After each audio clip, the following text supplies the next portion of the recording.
आज हम बात करने वाले हैं एक ऐसी किताब की जो आपको बेचैन कर देगी, जो पढ़ते पढ़ते आपके अंदर गुस्सा भरेगी, एक तकलीफ़ भरेगी और किताब बंद करने के बाद आप उठकर बाहर देखेंगे और सोचेंगे ये तो हमारे देश की कहानी है।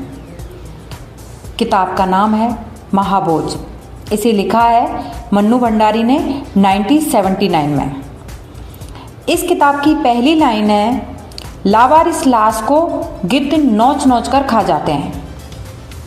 बस इतना पढ़ लीजिए और आपको पता चल जाएगा कि ये किताब किस बारे में है, गिद्ध कौन है और लावारिस लाश किसकी है। ये जानने के लिए पूरा वीडियो देखिए। तो आज हम करेंगे महाभोज का पूरा रिव्यू।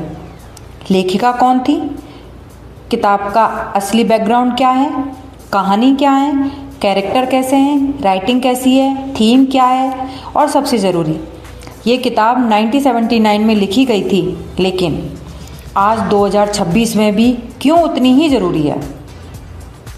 पहले बात करते हैं मन्नू भंडारी के बारे में। जन्म 3 अप्रैल 1931 को मध्य प्रदेश के भानपुरा में, बड़ी हुई अजमेर में। पिता एक स्वतंत्रता सेनानी और समाज सुधारक थे। हिंदी में मास्टर किया बनारस हिंदू यूनिवर्सिटी से। दिल्ली विश्वविद्यालय में लंबे समय तक पढ़ाया। 15 नवंबर 2021 को 90 साल की उम्र में निधन हुआ। मन्नू भंडारी नई कहानी आंदोलन की एक प्रमुख हस्ती थी। वो कहती थी कि साहित्य को असली ज़िंदगी में जुड़ना चाहिए। उनकी किताब है आपका बंटी, 1 इंच मुस्कान, यही सच है, महाभोज। उनकी कहानी यही सच है पर रजनीगंधा फिल्म बनी, फिल्म फेयर अवार्ड जीता। महाभोज नेशनल स्कूल ऑफ ड्रामा ने स्टेज प्ले की जो देश भर में परफॉर्म हुआ। BBC लंदन ने इस पर टेलीफिल्म बनाई। ये किताब मराठी, बंगाली, गुजराती, इंग्लिश, फ्रेंच में भी ट्रांसलेट हुई।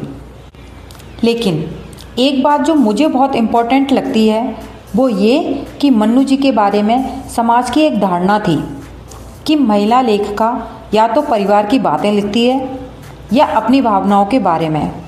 महाभोज ने उस धारणा को तोड़ा। एक महिला ने राजनीति का इतना धारदार और निर्मल चित्रण लिखा कि पढ़कर लोग हैरान रह गए।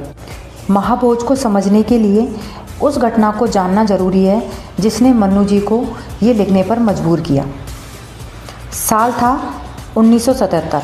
जगह थी बिहार का बेचली गांव। वहाँ ऊंची जाति के जमींदारों ने ग्रुप बना लिए और उन ग्रुपों ने 11 दलितों को, नीची जाति के लोगों को पकड़ा, बांधा, उनकी हत्या की और उनके सब जला दिए। और जब वो सब जल रहे थे, उन जमींदारों ने उसी चिता के पास बैठकर दावत की भोज किया। उस दावत का नाम पड़ा महाभोज। इस घटना ने पूरे देश को हिला दिया। तत्कालीन प्रधानमंत्री इंदिरा गांधी खुद बेचली गए, लेकिन राजनीति वहाँ भी थी। दलितों को कोई न्याय नहीं मिला, सिर्फ उनकी लाशों पर राजनीति हुई। मन्नू भंडारी ने इस रियल घटना को एक काल्पनिक कहानी में बदला। काल्पनिक इसलिए कि वो किसी एक पार्टी या नेता पर उंगली नहीं उठाना चाहती थी, वो पूरे सिस्टम पर उंगली उठाना चाहती थी। और यही इस किताब की सबसे बड़ी ताकत है। अब आते हैं कहानी पर, और यहाँ मैं थोड़ा डिटेल में जाऊँगी क्योंकि कहानी इसकी मांग करती है। कहानी उत्तर प्रदेश का एक गांव जिसका नाम है सरहुआ। वहाँ विधानसभा की सीट के लिए चुनाव होने वाले हैं। चुनाव की तैयारी चल रही है, नेता दौरे कर रहे हैं, वादे किए जा रहे हैं। और ऐसे माहौल में किताब की पहली घटना होती है विशेषर की मौत। बीसू, जिसे सब इसी नाम से बुलाते हैं, एक दलित युवक था। वो एक ऐसा इंसान था जो अपनी बस्ती के लोगों की परवाह करता था, उनके राइट्स के लिए लड़ता था, उनकी आंखों में आत्मसम्मान जगाने की कोशिश करता था। सरहुआ की हरिजन बस्ती में 1 महीने पहले आगजनी हुई थी। दर्जनों लोग जलाकर मार दिए गए। वो सब जमींदार जोरावर की करतूत थी, जो नहीं चाहता था कि दलित अपनी ज़मीन के हकदार बने, अपनी आवाज़ उठाएं। बीसू के पास उस हत्याकांड के पक्के सबूत थे। वो उन्हें लेकर दिल्ली जाने वाला था ताकि ऊपर तक पहुंचा जा सके, इंसाफ दिलाए। लेकिन जोरावर को पता चल गया और बीसू को रोकने के लिए उसकी चाय में जहर मिला दिया गया। बीसू मर गया। बीसू की मौत जो एक आम दलित की मौत थी, जो शायद 2-4 दिन में भुला दी जाती, अचानक बड़ी हो गई क्योंकि चुनाव नज़दीक थे। अब आते हैं इस किताब के असली गिद्धों पर। पहला गिद्ध है दा साहेब। ये सत्तारूढ़ पार्टी के नेता हैं, मुख्यमंत्री हैं, गांधी नेहरू के सिद्धांतों की बात करते हैं, बड़े बड़े आइडियाज़ की बात करते हैं। बीसू की मौत पर वो सरोहा जाते हैं, रोते हैं, कहते हैं हम इंसाफ दिलाएंगे, जांच होगी। लेकिन उसी भाषण में वो कहते हैं कि विशेषण ने शायद खुद जान दी है, क्योंकि जोरावर की पार्टी का बड़ा नेता है, उसके पास वोट्स हैं, जोरावर को बचाना जरूरी है। दूसरा गिद्ध है सुकूल बाबू, विपक्ष के नेता, जो शराब और शौक में डूबे रहते हैं। लेकिन जब बीसू की मौत का राजनीतिक फ़ायदा दिखा तो वो भी सरोहा पहुंच गए। वो दा साहेब को घेरना चाहते थे, दलित वोट पाना चाहते थे। उन्हें बीसू की परवाह नहीं, उन्हें सिर्फ इलेक्शन जीतना है। तीसरा गिद्ध है लोचन बाबू, जो पहले दा साहेब की पार्टी में थे, फिर सुकूल बाबू की पार्टी में गए और अब अपनी पार्टी बनाने की सोच रहे हैं। उनका कोई सिद्धांत नहीं है, जहां फ़ायदा वहां जाओ। चौथा गिद्ध है मीडिया, दत्ता बाबू, मसाला अखबार के एडिटर, जो खबर वो लिखते हैं वो इस बात पर निर्भर करती है कि किसने उन्हें क्या दिया। वो एक बार दा साहेब के साथ थे, एक बार सुकूल बाबू के साथ। सच को वो तभी छापते हैं जब उसमें उनका स्वार्थ सधे। और पांचवा पुलिस और नौकरशाही एसपी साहब, जो पहले सिस्टम के हिसाब से चलते हैं, जो उनसे ऊपर है उसकी बात मानते हैं। जांच होती है, लेकिन वो जांच नहीं है, वो एक नाटक है। रिपोर्ट पहले से ही तैयार है, गवाह डरे हुए हैं। सरोहा के लोग जानते हैं क्या हुआ, लेकिन बोलने की हिम्मत नहीं है किसी में, क्योंकि जोरावर अभी भी ताकतवर है। इस सब के बीच है बिंदा, बीसू का साथी, जो बीसू की मौत के बाद भी हार नहीं मानता, जो सच के लिए लड़ता रहता है। लेकिन सच के लिए लड़ने वाले का क्या होता है इस देश में? बिंदा भी झूठे इंजालों में जेल भेज दिया जाता है। अंत में है एसपी सक्सेना, जो धीरे धीरे बदलता है, जो पहले सिस्टम का हिस्सा था, लेकिन जब उसने देखा कि एक निर्दोष आदमी को जेल हो रही है, एक सच को दफनाया जा रहा है, तो उसके अंदर कुछ जागा। वो एक ऐसी आग बन गया जो बीसू से शुरू हुई थी, बिंदा तक पहुंची थी और अब सक्सेना के अंदर जल रही है। किताब का आखिरी संदेश यही है। बीसू कहानी में है नहीं, मर चुका है जब कहानी शुरू होती है, लेकिन पूरी किताब में उसकी उपस्थिति है। वो एक सिंबल है उस हर इंसान का जो सच बोलने की कोशिश करे, जो सिस्टम से टकराए, जो कमज़ोर की आवाज़ बनने की कोशिश करे। ऐसे इंसान का क्या होता है किताब बताती है।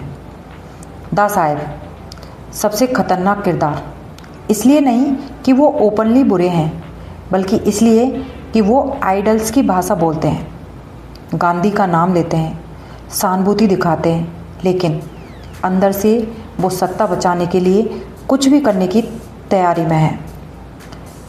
मन्नू जी ने इस तरह के नेता को बहुत अच्छे से जाना है।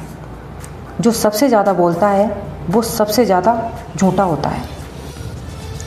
सुकूल बाबू कम से कम दा साहेब जितने खतरनाक नहीं हैं, क्योंकि वो हमेशा मौके की तलाश में है, लेकिन उनकी नियति भी वही है, दलित वोट चाहिए, दलित की ज़िंदगी नहीं।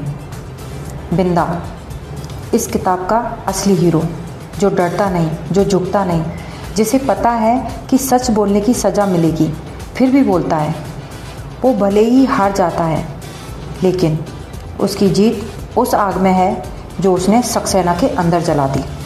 सक्सेना, जो कैरेक्टर सबसे इंटरेस्टिंग है, वो एक सिस्टम का आदमी है, लेकिन जब उसने देखा कि सिस्टम कितना खोखला है तो वो बदला, और उस बदला किताब की उम्मीद है। मन्नू जी की राइटिंग स्टाइल के बारे में बात करें, महाभोज की भाषा बिल्कुल देसी है, सीधी है, बोलचाल की है, कोई जटिलता नहीं, और यही उनकी ताकत है। जब आप एक नेता का भाषण पढ़ते हैं उस किताब में, वो बिल्कुल वैसा लगता है जैसे आप कोई रियल का भाषण सुन रहे हों। जब एक गांव वाला बोलता है तो वो एग्जाम वैसे बोलता है जैसे एक डरा हुआ, थका हुआ इंसान बोलता है। मन्नू जी कैरेक्टर को इंट्रोडक्स कराने का एक तरीका है। पहले उनकी फिजिकल अपीयरेंस का एक पैराग्राफ, फिर उनकी पर्सनैलिटी का, और दोनों के बीच का कंट्रास्ट बहुत कुछ बोल देता है। जैसे सुकूल बाबू के बारे में वो लिखती हैं कि उनका ज़्यादा वक्त सुरा सुंदरी में बीतता है, और बस यही एक लाइन उनका पूरा किरदार खोल देती है। किताब में डायलॉग बहुत शार्प हैं, नेता की आपसी भाषा, उनके पीछे की चालें, उनकी पब्लिक और प्राइवेट भाषा का फ़र्क, ये सब इतना ऑथेंटिक है कि आप हैरान होते हैं कि 1979 में ये कैसे लिखा गया। थीम्स पर बात करते हैं, और ये थीम्स इतनी इम्पोर्टेंट हैं कि हर पर एक वीडियो बन सकती है। पहली थीम्स है दलित का दर्द और उसका राजनीतिकरण। बीसू की लाश पर सत्ता पक्ष और विपक्ष दोनों ने दावत की। दलित का जीते जो कोई नहीं सुनता, मरने पर सब उसके नाम पर वोट मांगते हैं। जोरावर का एक डायलॉग है किताब में जो कहता है कि इन हरिजनों के बाप दादा हमारे सामने सिर झुका झुका कर रहते थे, और ये सीना तान कर आँख से आँख गड़ाकर बात करते हैं, बर्दाश्त नहीं होता। ये लाइन पूरी जातिगत मानसिकता को उजागर कर देती है। दूसरी थीम सत्ता और सिद्धांत का टकराव। दा साहब जैसा नेता गांधी का नाम लेते हैं, बड़े आदर्शों की बात करते हैं, लेकिन जब सत्ता बचाने का सवाल आता है तो सब आदर्श ताक पर रखे रहते हैं। ये नेता इस कहानी है जो बाहर से सिद्धांतवादी दिखते हैं, अंदर से खोखले हैं। तीसरी थीम है मीडिया की भूमिका। दत्ता बाबू और उनका अखबार बताता है कि जब मीडिया अपनी आवाज़ के बजाय अपने फ़ायदे की परवाह हो तो वो लोकतंत्र का चौथा स्तंभ नहीं रहता, वो नेताओं का हथियार बन जाता है, और ये आज भी उतना ही सच है। चौथी थीम नौकरशाही का डर और उसका रूपांतर। सिस्टम में बहुत लोग हैं जो सच जानते हैं, जो सही करना चाहते हैं, लेकिन डर की वजह से चुप हैं। ट्रांसफ़र का डर, कैरियर बर्बाद होने का डर। सक्सेना का कैरेक्टर बताता है कि जब कोई एक इंसान उस डर से ऊपर उठे तो एक चिंगारी जलती है। और पांचवी थीम, और ये सबसे ज़रूरी है, उम्मीद। किताब का एंडिंग अंधेरा नहीं है। हाँ, बीसू मर गया, हाँ बिंदा जेल में है, हाँ गिद्धों का महाभोज हो रहा है, लेकिन वो आग जो बीसू ने जलाई थी वो बुझी नहीं, वो बिंदा में जली, और बिंदा से सक्सेना में। मन्नू जी कहती हैं कि ये आग यहीं नहीं रुकती। ये किताब 1979 में लिखी गई, 45 साल पहले, लेकिन जब आज इसे पढ़ते हैं तो एक भी जगह ये नहीं लगता कि पुरानी बात है। आज भी दलित की हत्याएं होती हैं, आज भी उन हत्याओं पर राजनीति होती है, आज भी मीडिया बिकती है, आज भी नौकरशाह डरते हैं, आज भी जोरावर जैसे लोग ताकतवर हैं, आज भी दा साहेब जैसा नेता गांधी का नाम लेते हैं। और इसलिए महाभोज एक किताब नहीं, ये एक दस्तावेज है, एक ऐसा आईना जिसमें हम अपना चेहरा देख सकते हैं, अगर देखने की हिम्मत हो तो। तो अंत में महाभोज एक मास्टरपीस है हिंदी साहित्य का, भारतीय साहित्य का। ये किताब आपको एंटरटेनमेंट नहीं करती, ये किताब आपको अनकंफर्टेबल करती है और ये अनकंफर्टेबल होना ज़रूरी है। अगर आप सोचते हैं कि राजनीति आपसे दूर की चीज़ है तो पढ़िए, आपको पता चलेगा नहीं। अगर आप सोचते हैं कि जातिवाद पुरानी बात हो गई तो पढ़िए। अगर आप सोचते हैं कि सिस्टम में कोई अच्छा इंसान बदलाव नहीं ला सकता तो पढ़िए, सक्सेना आपको जवाब देगा।